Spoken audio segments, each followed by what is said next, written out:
Hello ခင်ဗျာပါဒီနေ့ကျမိုဘိုင်းနဲ့ကြိုဆိုပါရစေကျွန်တော်အခုလက်ထဲမှာရောက်နေတာတော့ Redmi ကနေပထမဆုံး Note series Hero Note series ကိုမှမှန်ကုန်းလေးနဲ့ပထမဆုံးထုတ်တာ Redmi Note 15လေးပါဗျ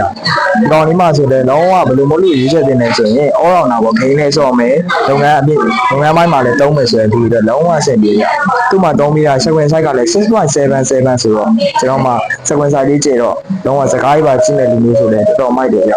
အဲ့ဒီမှာအန်လီလေးနဲ့အမှန်တဲ့ဘူးလေးလည်းသုံးရမယ်သူ့မှာသုံးပေးတာ CPU က6 Gen 3နဲ့သုံးပေးတာအတွက်ကျွန်တော်တော့ gaming တော့ easy နှလုံးမိတ်ပြီးဆော့လို့ရတယ်ဗောနော်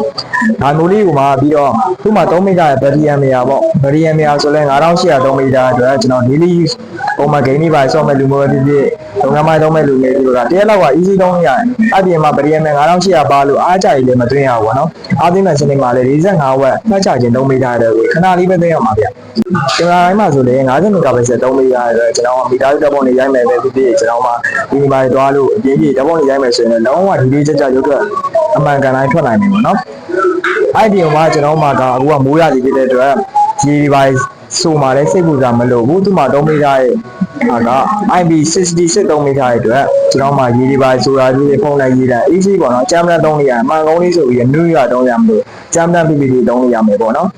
ဒါလေးကိုသဘောကျလို့ line ပေါ်မှာရေးတဲ့ customer အတွက်လည်း3992542353ဆက်သွယ်ပြီးတော့မှာလို့ရသလိုကျွန်တော်ဆိုင်မှာပင်လုံလမ်းမှာ35မှတ်တိုင်ပင်လုံလမ်းမှာကိုလာပြီးတော့လည်းဝယ်လို့ရပါတယ်เนาะဟုတ်ကျေးဇူးများတင်ပါတယ်ဗျ